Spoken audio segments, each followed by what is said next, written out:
টি বাংলার চিরদিনই তুমি যে আমার আর্য অপর্ণার জীবনে নতুন মোড় সম্পূর্ণ জানতে হলে চ্যানেলটি সাবস্ক্রাইব করে ভিডিওতে লাইক দিয়ে দেখতে থাকুন। অপর্ণা চেয়েছিল আর্য তাকে প্রপোজ করুক এবং তাকে ভালোবাসার কথা বলুক, কিন্তু তা তো হয়নি। উল্টে তাকে রাজনন্দিনীর সম্পর্কে জিজ্ঞাসা করেছে। অপর্ণা তো রেগে মেগে সেখান থেকে বেরিয়ে আসে। তবে এর মধ্যে আবার আরেকটা সমস্যা, অপর্ণার বাবা আর্যর সঙ্গে তাকে দেখে খুব রেগে যায়। তাদের সম্পর্কটা কোনোভাবেই মেনে নিতে পারে না। প্রথমত তো অপর্ণাকে থাপ্পড় মেরে দিয়েছিল, তারপরে আর্য স্যারের সঙ্গে দেখা করে হাত জোর করে অনুরোধ করতে থাকে যে স্যার প্লিজ আপনি আর অপুর সঙ্গে কোনো সম্পর্ক রাখবেন না, তা দিন আপনি আমাকে। এখন আর্য কি করবে ভেবে পায় না। অন্যদিকে অপর্ণাও চলে আসে অটোয় করে এবং নেমেই বাবার এই কথা শুনে পুরোই অবাক হয়। কি করবে আর্য?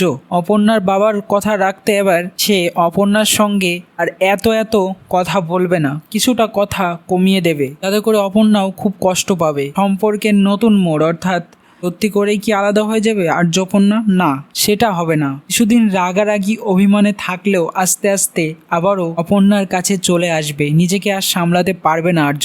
কেমন লাগছে চিরদিনই তুমি যে আমার, কমেন্টসে জানাতে পারো। আর অতি অবশ্যই সাবস্ক্রাইব করে নাও আমাদের ইউটিউব চ্যানেল। ধন্যবাদ সবাইকে।